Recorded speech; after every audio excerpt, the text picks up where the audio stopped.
we But go back to the religious referendum real quick? I mhm, because I haven't done a video on this. Can mhm, you? Why people are applauding this like it's a good thing? Oh, because these people, they get to discriminate with the mhm, cosign of the government. I mhm. mean, that's how I see it. And look, you're entitled to. People are entitled to feel however they feel about other people's orientation or who they sleep with, which I don't understand at all. But okay, why would you care? Like what people do in their homes, but Mhm. that's to me that's all they're doing is he's legalizing discrimination. Well, I don't know if you know this, but I reside in Indiana. So, Oh God, Vice President Mike Pence is my former governor, poor and we poor lady, already poor had lady. this fight in Indiana. Mike Pence signed the 19th Religious Freedom Reformation Act in this country. One was signed by Bill Clinton in 1993, which was a federal one, which was watered down. He insisted that this 19th this 19th one was the same as they were prior, but it was not, and that's because of the case of Hobby Lobby having gone to the Supreme Court, and they decided that Hobby Lobby could act as a person with religious beliefs and not pay for birth control or contraception of their employees through the health insurance. So he's taking the one in Indiana was taking it a straight line to that further, saying that bakers, for instance, did not have to Right. serve clients of same-sex marriage, or photographers, or this or that. So it was very different. It was, you look at the Civil Rights Act of 1964. Mm-hmm. We resolved that issue in 1964. Unfortunately, the LGBTQ community has not been added to the groups that are protected by the Civil Rights Act of 1964 on a Right. federal level. Right. Now, Indiana did not have the LGBTQ language in our civil rights. And Pence wouldn't add it either. He's a very anti-LGBTQ, right-wing Christian. He fought marriage equality in our state all the way up several times to the Supreme Court, federal court in Chicago. And so this was his way of trying to do like a back alley way of discriminating against these folks in our state. And he signed it very cavalier, despite our protests and our petitions and people being very angry. And until it caught wind in the national scene and became exploded, and people started taking their money out of Indiana and Mm-hmm. canceling their conventions and stuff like that. At which point, they had to add protections for the LGBTQ community within the RFRA of Indiana. So I'm going to tell you this federal RFRA can be extraordinarily dangerous, and I think it might be the thing that tips our country into mass civil disobedience. And I'm going to tell you why.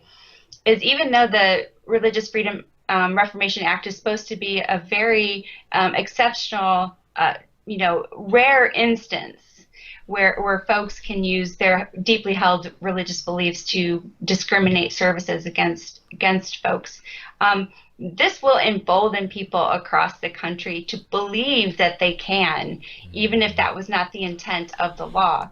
Now, if you ask yourself, and that's why he signed a new one today, even though Bill Clinton had signed one provision in 1993.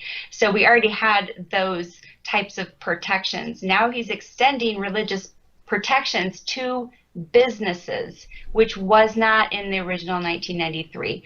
So for all your viewers, that is the difference of this RFRA. It's extending businesses the right to have religious beliefs, which we all know this Civil Rights Act in 1964 said that that's not the case. If you own a public business, you have to serve everyone equally and without discrimination. So here we are again, and it's going to be if Yeah. states have Horrible. protections. Yeah, if states have protections for LGBT communities, then those folks should be safe, even though their citizens may not know that and openly, you know, present bigoted behavior and discriminatory practices. But what people at home can do is check your city human rights ordinances, check your state, and see if LGBTQ community is protected. Those will supersede the federal law. So if not, please go down to your courthouse and make a stink and make sure that they call a vote to add LGBTQ protections into local ordinances. Absolutely. We're going to have companies and corporations, I don't know, retail shops asking what your orientation is when you go to the door. I mean, what kind of shit is that? I mean, this is horrible beyond horrible. This is so anti-democracy, anti-rights, anti-humanity. Like, and look, like I said, like, you can have whatever opinion you want, but just imagine, what people will do. Like, you want to trust the plumber with the ability to say, like, nah, man, I think this guy looks like he might like guys. We're not gonna fix this toilet. I mean, I want people to think of it in the hands of of complete assholes. Not you know what I'm saying. Like, think about the type of people you're giving power to.